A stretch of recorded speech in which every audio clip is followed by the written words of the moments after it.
So, hello everyone. So, for those wondering, I'm doing this after midnight. If you're wondering why, I am doing a recap of two teams at once at midnight because on Saturday we were supposed to have 4 games. We were supposed to have 5. Supposed to have 5 games. We only had 4 because Rhode Island's game was postponed to tomorrow due to severe weather in the area and they couldn't get it off today. I'm doing a recap of 2 games. And it's not really a recap. It's more of how I feel about both these teams right now. Because both piss me off and they're both in the bottom of my power rankings for a friggin' reason.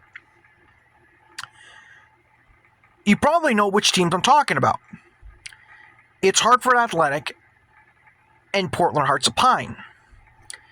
Now, I'll start with Portland first, because technically they kicked off, 30 seconds earlier? So for the Hearts in this game, when I saw the lineup and I saw that Mikey Lopez was going to be at center back, I was kind of like, he's a midfielder, putting him at center back. Okay, you need offense, but here was the thing that I was concerned with. Portland this year has struggled defensively on the road. So you're limiting yourself defensively center back wise. Okay, that was the first thing. But when I saw it was a 3-5-2, I was thinking, okay, you need offense. This could help against this Greenville team. And I have to grab my notes so I can see this.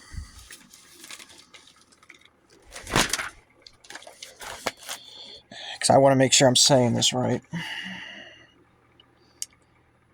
Yeah. Greenville's offense basically came in the first half. And they conceded in the second half. Now, this was at home I was talking about. And then Portland was conceding on the road, especially in the second half. So I was like, okay. And Portland then jumps up 2-0 early. About halfway through the first half. And I'm thinking, this is actually a good start. This is a good start by Portland. But if you remember how I said in the preview, if anyone took a lead going into the second half, wasn't really going to think that they were going to run away and win this game because both teams love to concede in the second half. So that's why I was like, okay, let's see what happens. And then Greenville gets one back right away and it's 2-1. I'm thinking, okay, game on. And then Portland makes it 3-1. So it's now 3-1 going into halftime. As a normal fan, you should be thinking to yourself, you're up 3-1 at halftime. You have the momentum. You should win this game if you can survive the first 15 minutes, because you know the other side's going to come out and push. And they did push. 51st minute, make it 3-2. Because they put all the pressure on, and Morskins couldn't stop anything. He made a great save in the first half, made another one in the second half. And through that entire second half, in a half where Greenville put 18 shots on 30 total, but 18 of those came in the second half, Portland decided, you know what, we're just going to let you keep us under siege all game. And I'm thinking, what are we doing? What is going on? And so Portland, the percentage was 60-40, but it felt steeper than that in the second half. And they're still holding on, but they're not going out trying to reestablish their 2-goal lead. They scored 3 goals in the first half against this team, and yet they decide that's good enough. We don't need to put our offense out to do anything more? What are we doing? And as we get closer to 90 minutes, I'm thinking, Well, if the Hearts are going to do what I think they're going to do, they're going to choke this lead. Because that's been the Portland Hearts of Pine this year. Choking at the end. Breaking our hearts. No pun intended. And Alexi Lottie gets a free kick in the 92nd minute. Where there's 5 minutes of added time. And it looks like a really good angle. And I'm thinking, okay. He's going to have to hit this perfectly. And before he steps up, I look at Hunter Morris and I'm wondering, Hunter, are you giving away too much of that side of the net? Because he wasn't straight angling at the shooter, by the way. He was more at an angle. It looked weird to me, and I'm thinking, okay, what are you doing, Hunter? It looks like you're giving too much of the net. Credit to Lazzotti, excuse me. Bar down into the net, but I'm thinking if Hunter Morse was over closer, he maybe gets that, but it's still a great strike. And it's 3-3, and I'm thinking, yep, there's the Hearts. Hearts are not full. They're very empty. And so Portland doesn't win. They continue to suck on the road. That is now... They're 2-3-5 on the road. Greenville only gets their second draw at home. Portland doesn't move up. They're not a playoff team. I keep saying this. Bobby Murphy needs to get canned. I've said this for about 2 months now. Like, the players are tuning him out. Like, I don't know what else you need to see for this to be the case. I've had multiple people tell me this, by the way. One of my buddies went to the friendly that happened on last Sunday against Sarasota. He had close seats to the bench. And he knows it too. He was like, yeah, the players are tooting this guy out because all he's doing is yelling at him. I've had people also tell me, this was going last month, that he's lost the locker room. Okay, I've said this, and I've also said this before as well. In any sport, when you lose the locker room, you need to go. You're too much cancer, you need to go. And I'm pretty sure Bobby Murphy is that cancer. And it's not just like it's not like these bad luck moments. No, this is complete and utter shit from this. This is coaching 101 mistakes. They're conceding extremely late in games to throw points away. It's not good at all. They can't, and it's, again, set pieces that are killing them. Like, I don't know what this is. And again, that game plan in the second half to just absorb pressure. What are you doing? You scored 3 goals in the first half. Go out there and do what I think it was Forward Madison. I think they only scored 5 goals. But either way, in that game, a team scored 5 goals. Go put a 5 spot on them. And here's another thing I noticed when I went to go look at this. I don't care about the standings. I just wanted to look at this. Offensively, they're like the 3rd best team in USL 1 offensively after tonight for goals scored.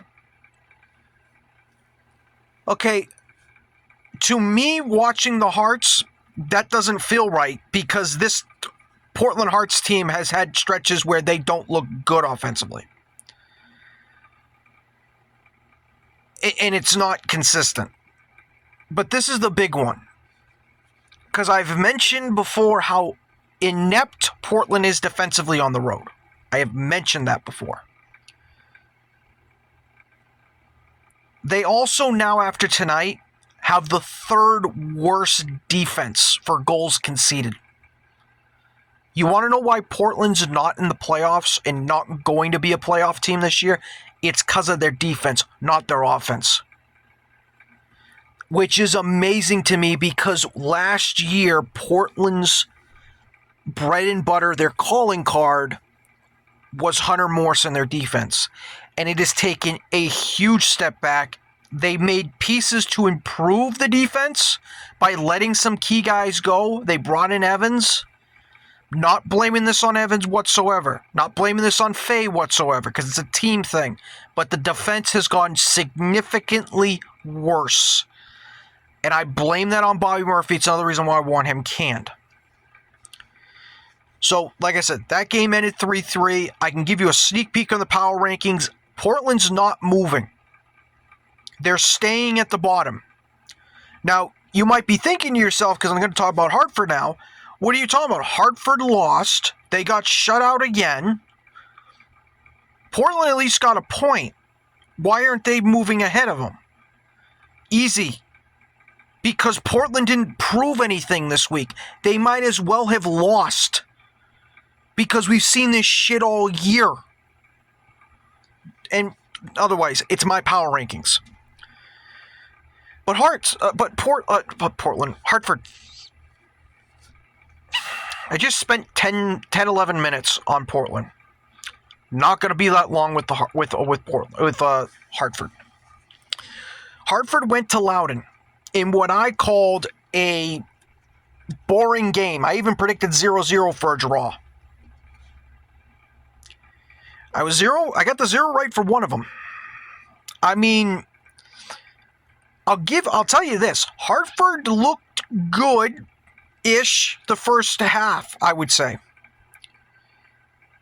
But then at the very end of stoppage time, I'm going to call him Thor. I don't think Thor is his name, but he looks like Thor for Loudoun, who's, I think, like the only offense for Loudoun. He gets involved, assists on the first goal, and it's 1-0. And literally, Loudoun stole a lead going to halftime because I thought Hartford was the better team. And I'm waiting for Hartford to wake up. Can you wake up? Can your offense do something, anything, and nothing? In fact, the goal that was scored, the second goal, was probably what just happened? Because Thor scored, but it was kind of one of those fluky things where I thought Siaha had it, and the ball's just somehow passed him and into the net, and even Thor's like, where's the ball? It's a fluky goal. But they lose this game 2-0. For Loudoun, it's their first win at home. For Hartford, that was as bad of a loss as it's going to be. Not only did you get shut out again, Siaha didn't bail you out, and I'm worrying now that Siaha is now, his confidence in himself when he's conceding goals is going to start to plummet, and I'm going to see Hartford start to fall down the standings. Because if you look at Hartford right now, they're only 2 points out of a spot. They still can catch teams. Their offense needs to get going. 12 goals in 17 games? That is beyond pathetic. I'm not going to stop calling Hartford pathetic yet. They need to go on a losing streak and continue to get shut out. That's the reason why I haven't gone that far, because when they've kept clean sheets, they're getting points at least. So that's why. But this Hartford team, the guy they got on loan, let me see if I can try to pronounce his name. Give me a second.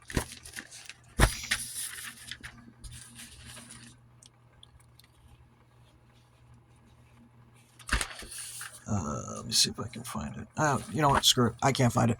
The guy they got from Lexington. I don't think he was that good. He didn't look good when he came in.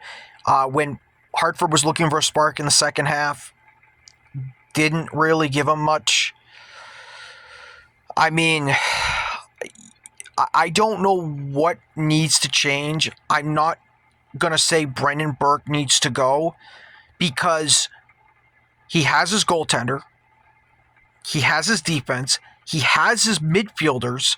He locked them up. This is why losing Sebastian Anderson and the other guy that they had, losing them is huge. It really is. Because there's your speed, there's your playmaking ability. But the problem is, and this has been the huge problem, which I didn't see coming, and I don't think a lot of people in the Hartford fan base or even around the league thought, their offense is completely ass. And I thought when they added Williams, he was going to be that piece to push him up. Boy, was I wrong on that. He didn't play today. They had 6 subs total. Technically, it was 5 if you discount the goalkeeper. But their injury problems are so bad. And the fact they can't get offense from anybody, it's not a good sign. Not a good sign whatsoever. So, they're still alive technically. But because Portland did what they did today, that's the only reason Hartford's not the worst team. But if Hartford gets a point again next week and they get shut out again, Hartford, yeah, you might see some movement there. But there you go. I just want to do that because I didn't want to go to. I wanted to do that before I went to bed because those 2 teams were on my mind. I do have a third one that I'm really ticked about. I'm gonna save that for Monday because I have something special for that. Special quote unquote because. Kind of proving me right, Revs. Kind of proving me right. I told you it was a trap game. You played it like a trap game. So I will see you for that next time. So there's 2 for the price of 1. Take care. I'll see you next time.